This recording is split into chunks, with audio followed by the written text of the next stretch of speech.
My 10-year-old grandson slapped me across the face, and my son laughed. My daughter-in-law clapped. That day, I said nothing. But 3 weeks later, they got a letter from the school that left them speechless. You ever have one of those moments where time just stops? Like your brain hits pause because it can't quite believe what your eyes just saw.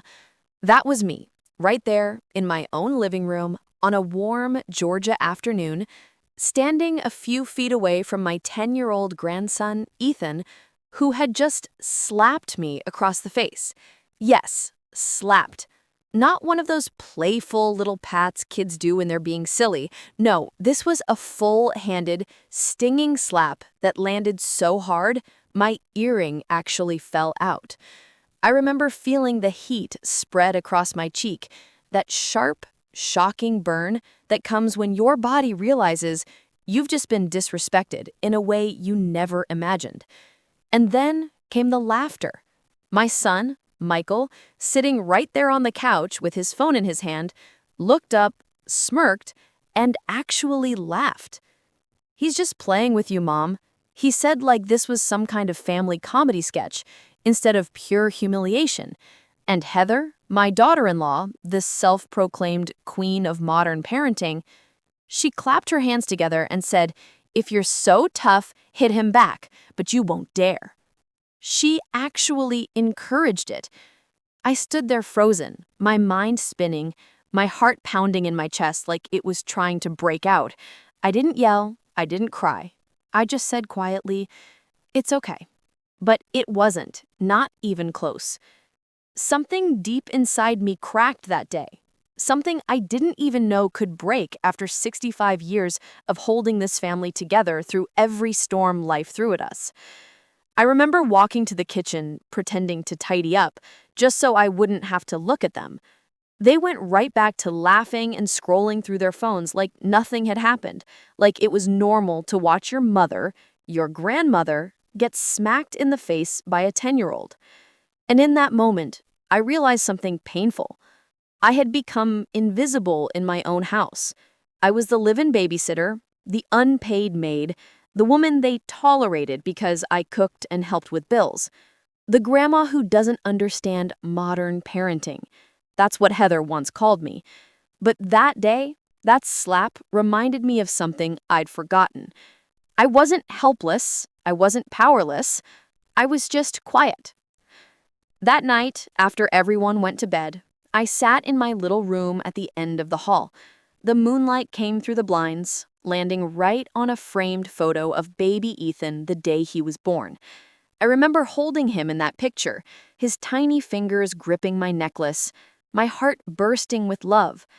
I'd called him my little sunshine. And looking at that picture now, with my cheeks still faintly red, I whispered, "You were my sunshine once."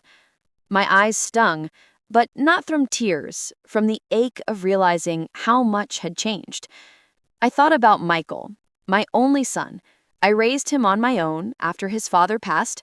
I worked 2 jobs, missed meals, saved every dime so he could have the life I never did. And now here I was, being laughed at in my own house by him and his wife because I was too sensitive to a slap. I took a deep breath and reached for my laptop. I wasn't looking for comfort or distraction. No, I knew exactly what I was about to do. You see, for the past 3 years, I'd been quietly paying for Ethan's private school. Every month, without fail, I transferred the money from the savings account my late husband, Frank, had left me. It wasn't something I bragged about. I never asked for thanks. I did it because I believed in education and because I wanted Ethan to have the best. I wanted him to grow up kind, humble, and smart, not spoiled and cruel. But as I opened my online banking that night and saw that tuition draft sitting there ready for next month's payment, something in me shifted.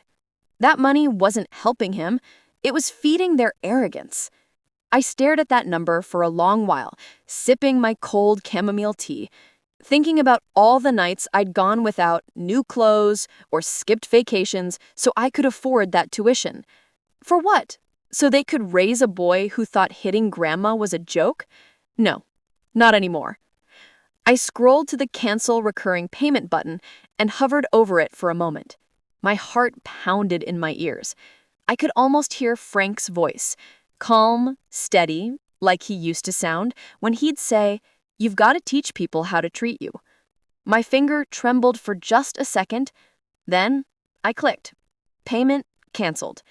Just like that, the decision was made, and an odd sense of calm washed over me. It wasn't anger, it was clarity. For years, I'd been the peacekeeper, the quiet fixer. Whenever there was tension in the house, I'd smooth it over. When Heather snapped, I'd bite my tongue. When Michael ignored me, I'd tell myself, he's busy. I thought keeping the peace meant keeping the family together.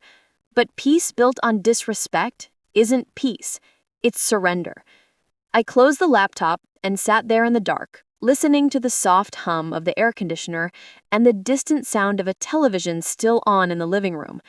Somewhere in the house, I could hear Ethan's laughter, carefree, innocent. And for a moment, I almost regretted what I'd done. Almost. But then I touched my cheek, the faint bruise still warm under my fingertips. And I remembered the sound of my son's laughter right after that slap. That sound would echo in my mind for a long time. As I turned off the lamp and laid down, a strange thought crossed my mind. Maybe this wasn't punishment. Maybe it was a lesson, one they didn't know they needed yet. And as I drifted off to sleep, I felt something I hadn't felt in a long time. Not sadness, not anger, but strength. Quiet, steady strength. The kind that doesn't scream or slam doors. The kind that simply says, enough.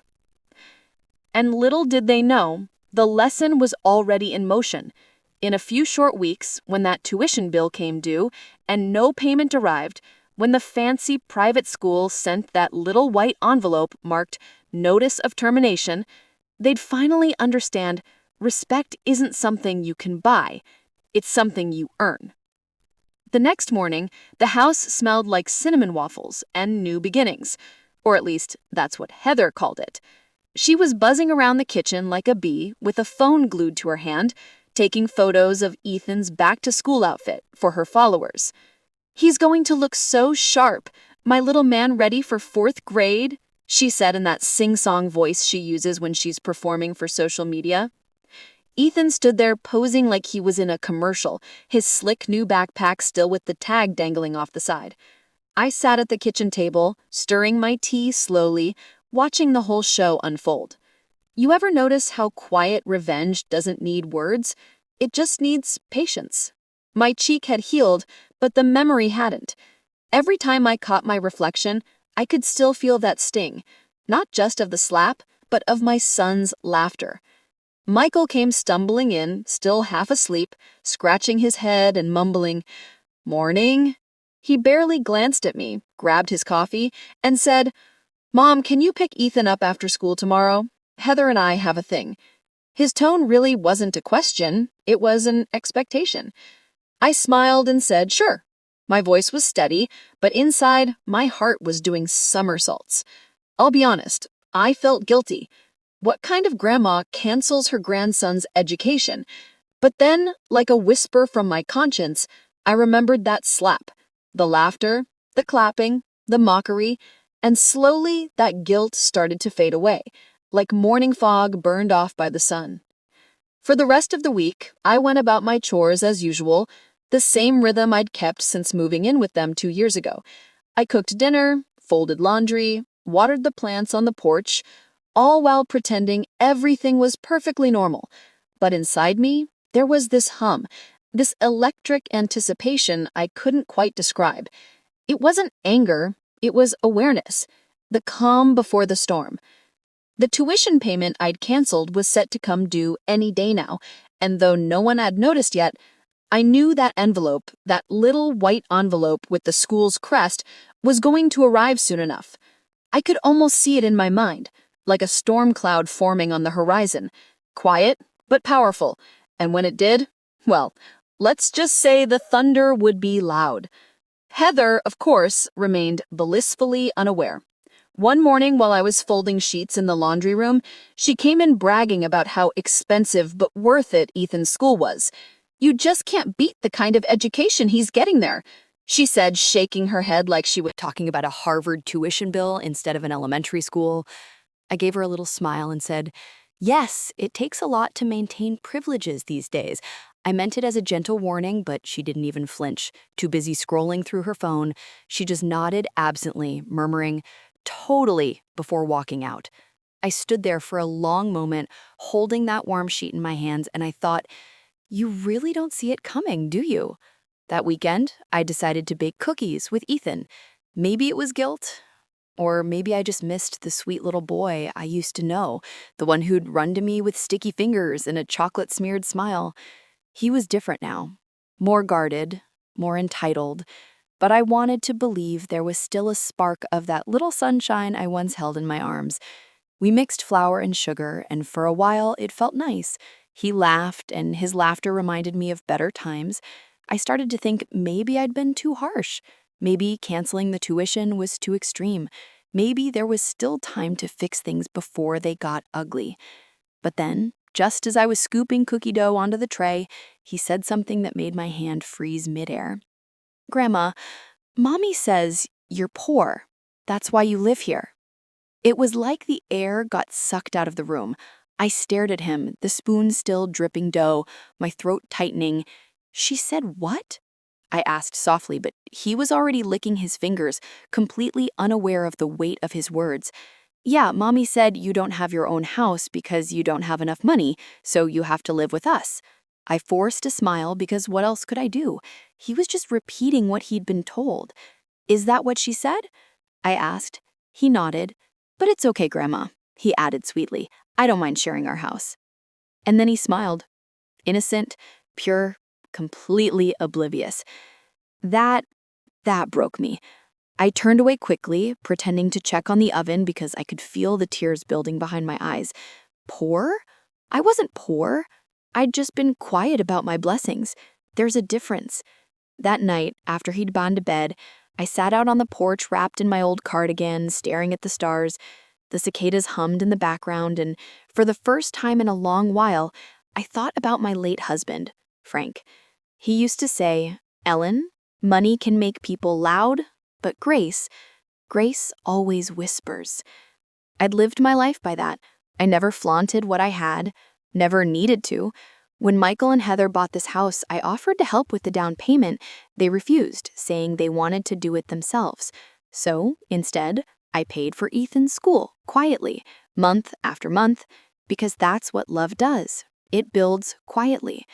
But somewhere along the line, they mistook quiet for weak. Over the next few days, I watched them. Really watched them. The way Heather barked orders, the way Michael dismissed me without listening, the way Ethan repeated phrases that were far too cruel for a child to have invented. It wasn't about the slap anymore. It was about something bigger. It was about respect, or the lack of it. I realized then that this moment, this little domestic calm, wasn't peace at all. It was arrogance, wearing a mask of normality, and masks always slip eventually. One evening, I caught a glimpse of my reflection in the kitchen window as I was washing dishes. I looked tired, but lighter. There was a kind of quiet strength in my eyes I hadn't seen in years. Maybe it was the anticipation of what was coming, or maybe it was the satisfaction of finally standing up for myself in my own way. The storm was approaching. I could feel it in the air.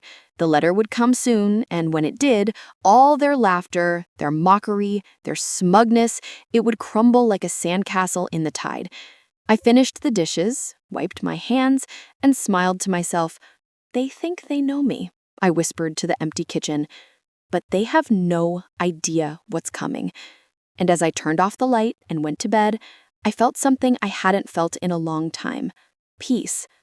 Not the fragile, temporary kind that depends on keeping everyone else happy, but the deep, quiet peace that comes when you finally choose yourself.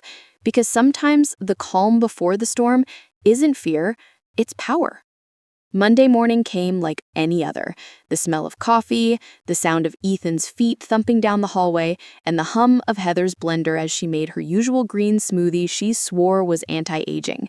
The first day of school was supposed to be exciting, a fresh start, a day full of smiles and photos for her followers. The kitchen buzzed with the usual chatter, Ethan bragging about seeing his friends again, Heather barking orders about brushing teeth and packing lunches, and Michael glued to his phone.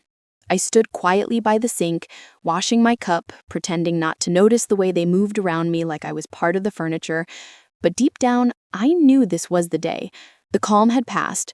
The storm was about to hit. Right on cue, a soft thump sounded at the door. The mail. Heather grabbed the pile, flipping through bills and ads until she saw it. A large white envelope with the school's logo printed neatly in the corner. "Oh, it's from the school," she chirped, her voice bubbling with excitement as she tore it open with her manicured nails. I didn't even have to turn around. I knew exactly what that letter said. I'd been waiting for this moment all week. But the sound that came out of her next wasn't excitement. It was confusion. "Wait. What?" she whispered, her brows furrowing as she scanned the page. Then louder this time, her voice rising like a siren. "What do you mean, tuition unpaid?" Michael's head shot up from his phone. "What are you talking about?" he said, grabbing the paper from her. His eyes darted across the lines, his jaw tightening. "That's impossible. Mom's been handling that." And there it was, the line that lit the fuse. I kept washing my cup, calm as could be, the sound of the running water the only thing cutting through the tense silence. Then slowly, I turned off the faucet, set the cup down, and turned around just as Michael spun toward me. "Mom," he said sharply, "did you forget to pay the tuition again?" That again? That tone? That patronizing little tilt in his voice? Oh, that one stung. As if I was some forgetful old woman who couldn't handle her own affairs. I dried my hands with the dish towel, folded it neatly, and looked him dead in the eye. "No, Michael, I didn't forget. I canceled it." The room went so silent you could have heard the refrigerator humming. Heather's jaw dropped open so wide she could have caught flies. "What do you she screeched, her voice cracking like glass. "Do you have any idea how hard it is to get him into that school?" I shrugged. "Oh, I do. I also know it's even harder to teach a child respect when the adults around him laugh at cruelty." Heather blinked, speechless for once. Michael's face went pale, the kind of pale that comes when you realize the person you thought was soft just drew a line you didn't see coming. "Mom," he said, his voice low but shaking, "you can't do that. You promised." I held up my hand. "I promised when I was treated like family, not when I was treated like a joke." He opened his mouth to argue, but I could see he didn't even know where to start. Heather slammed the counter. "This is unbelievable. Do you know how embarrassing this is going to be? They already sent a notice." Her face turned red as she looked at the letter again, her eyes wide with panic. "They said if it's not paid immediately, Ethan will lose his spot." I just nodded, as calm as she'd been talking about the weather. "Well, maybe it's time he learns that money doesn't grow on Grandma's back." That line landed like a punch. Michael ran a hand through his hair, muttering, "This can't be happening."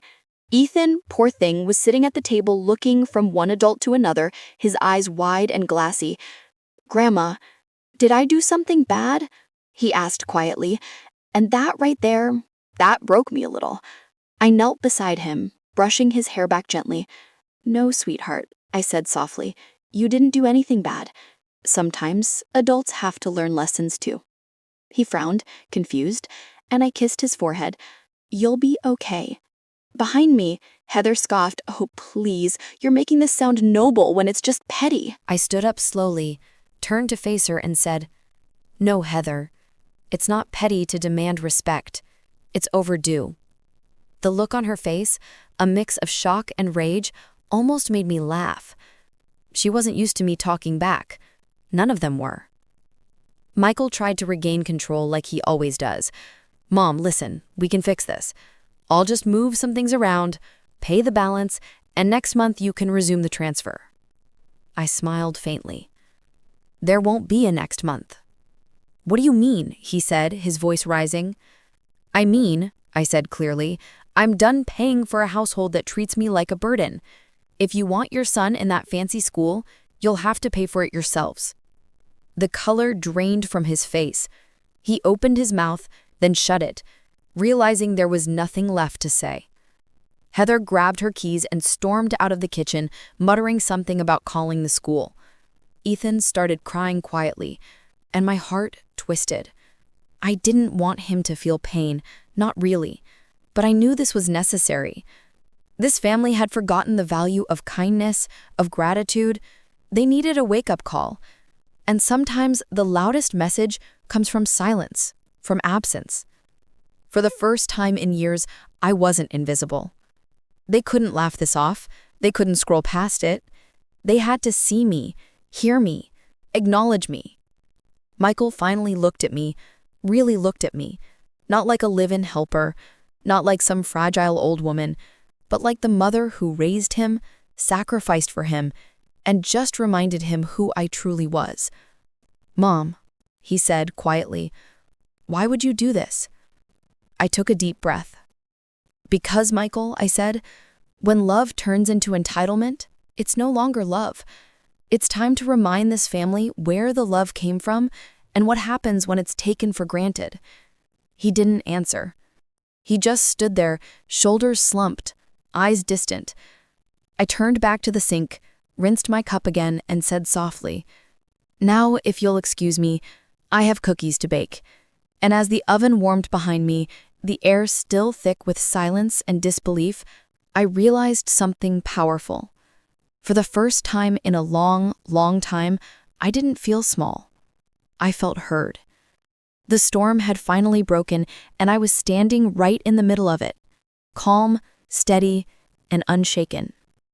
For 3 long days, not a single word was spoken in that house.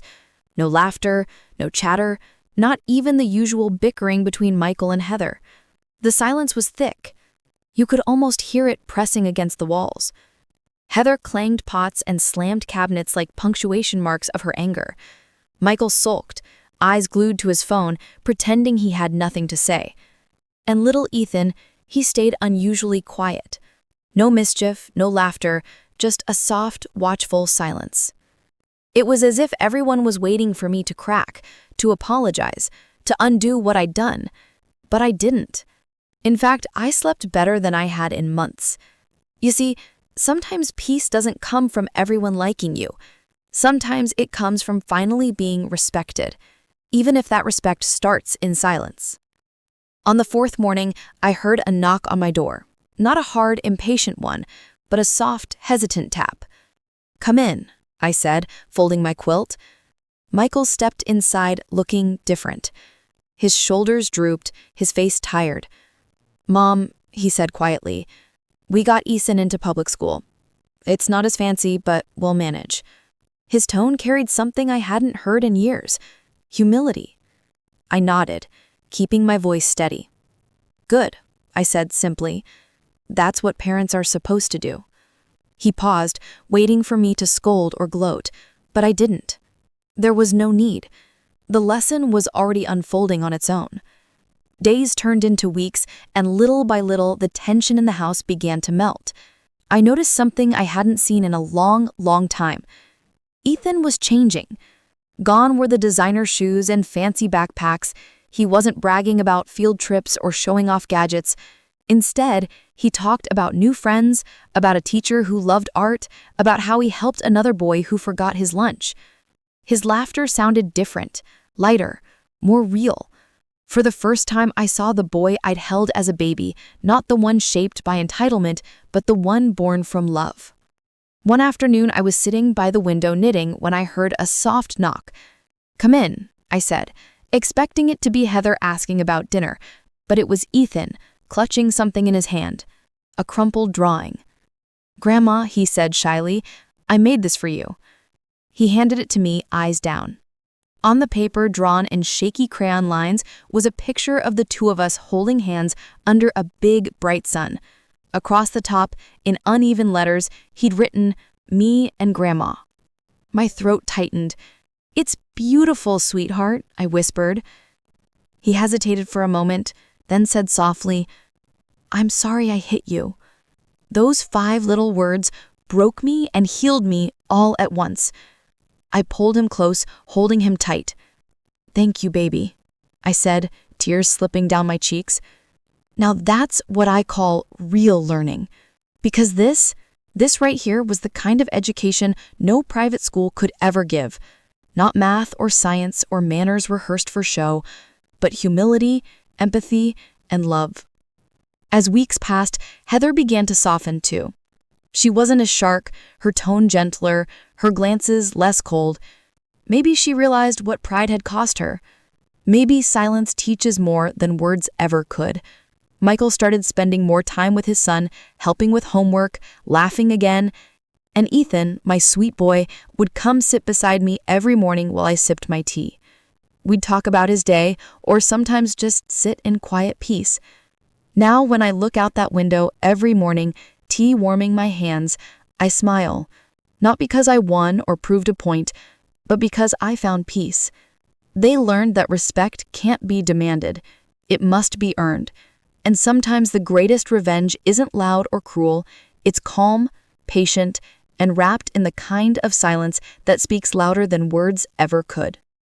If this story made you smile, think, or maybe even tear up a little, hit that subscribe button, because every day I share real stories from strong women who've been underestimated and came out stronger. Don't miss the next one. You never know whose story might feel a little like yours.